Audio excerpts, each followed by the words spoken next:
शादी के बाद विदाई का समय था। नेहा अपनी माँ से मिलने के बाद अपने पिता से लिपट कर रो रही थी। वहाँ मौजूद सब लोग की आंखें नम थी। नेहा ने घूंघट निकाला हुआ था। वह अपनी छोटी बहन के साथ सजाई गई गाड़ी के नज़दीक आ गई थी। दूल्हा अविनाश अपने खास मित्र विकास के साथ बातें कर रहा था। विकास, यार अविनाश, सबसे पहले घर पहुंचते ही चलकर बढ़िया खाना खाएंगे।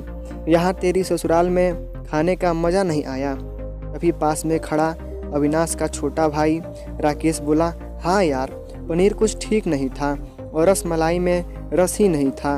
और वह ही कर जोर जोर से हंसने लगा। अविनाश भी पीछे नहीं रहा।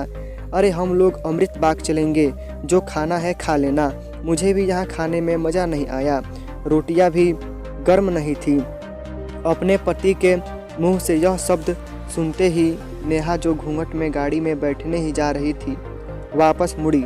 गाड़ी की फाटक को जोर से बंद किया। घूंघट हटाकर अपने पापा के पास पहुंची। अपने पापा का हाथ अपने हाथ में लिया। मैं ससुराल नहीं जा रही पिताजी, मुझे यह शादी मंजूर नहीं। यह शब्द उसने इतनी जोर से कहे कि सब लोग हक्के बक्के रह गए। सब नज़दीक आ गए। नेहा के ससुराल वालों पर तो जैसे पहाड़ टूट पड़ा। मामला क्या था, यह किसी की समझ में नहीं आ रहा था। तभी नेहा के ससुर राधे श्याम ने आगे बढ़कर नेहा से पूछा, लेकिन बात क्या है बहू? शादी हो गई है, विदाई का समय है। अचानक क्या हुआ कि तुम शादी को नामंजूर कर रही हो? अविनाश की तो मानो दुनिया लुटने जा रही थी। वह भी नेहा के पास आ गया। अविनाश के दोस्त भी सब लोग जानना चाहते थे कि आखिर इन वक्त पर क्या हुआ कि दुल्हन ससुराल जाने से मना कर रही है। नेहा ने अपने पिता दयाशंकर जी का हाथ पकड़ रखा था। नेहा ने अपने ससुर से कहा, बाबूजी, मेरे माता पिता ने अपने सपनों को मारकर हम बहनों को पढ़ाया लिखाया व काबिल बनाया है। आप जानते हैं एक बाप के लिए बेटी क्या मायने रखती है। आप व आपका बेटा नहीं जान सकते क्योंकि आपकी कोई बेटी नहीं है।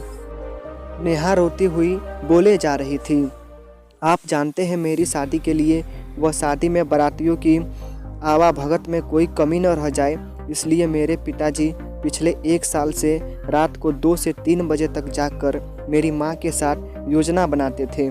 खाने में क्या बनेगा, रसोईया कौन होगा। पिछले 1 साल में मेरी माँ ने नई साड़ी नहीं खरीदी क्योंकि मेरी शादी में कमी न रह जाए। दुनिया को दिखाने के लिए अपनी बहन की साड़ी पहनकर मेरी माँ खड़ी है। मेरे पिता की इस 150 रुपये की नई शर्ट के पीछे बनियान में 100 छेद हैं। मेरे माता पिता ने कितने सपनों को मारा होगा। न अच्छा खाया न अच्छा पिया, बस एक ही ख्वाहिश थी कि मेरी शादी में कोई कमी न रह जाए। आपके पुत्र को रोटी ठंडी लगी, उनके दोस्तों को पनीर में गड़बड़ लगी, व मेरे देवर को रस मलाई में रस नहीं मिला। इनका खिलखिलाकर हंसना मेरे पिता के अभिमान को ठेस पहुंचाने के समान है। नेहा हाँफ रही थी। नेहा के पिता ने रोते हुए कहा, लेकिन बेटी, इतनी छोटी सी बात। नेहा ने उनकी बात बीच में काटी, यह छोटी सी बात नहीं है पिताजी। मेरे पति को मेरे पिता की इज्जत नहीं। रोटी क्या आपने बनाई, रस मलाई, पनीर, यह सब केटर्स का काम है। आपने दिल खोलकर व हैसियत से बढ़कर खर्च किया है। कुछ कमी रही तो वह केटर्स की तरफ से। आप तो अपने दिल का टुकड़ा अपनी गुड़िया रानी को विदा कर रहे हैं। आप कितनी रात रोएंगे क्या मुझे पता नहीं। माँ कभी मेरे बिना घर से बाहर नहीं निकली। कल से वह बाजार अकेली जाएगी, जा पाएगी।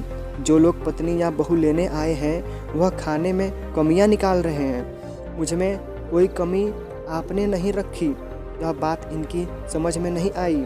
दयाशंकर जी ने नेहा के सर पर हाथ फिराया। अरे पगली, बात का बतंगड़ बना रही है।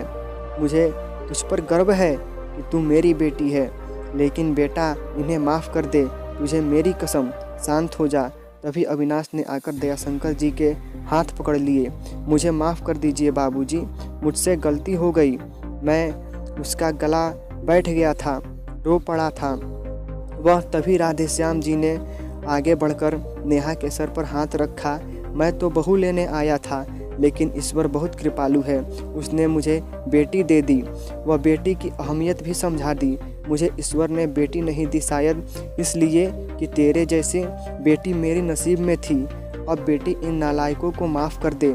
मैं हाथ जोड़ता हूँ तेरे सामने, मेरी बेटी नेहा मुझे लौटा दे। और दयाशंकर जी ने सचमुच हाथ जोड़ दिए। वह नेहा के सामने सर झुका दिया।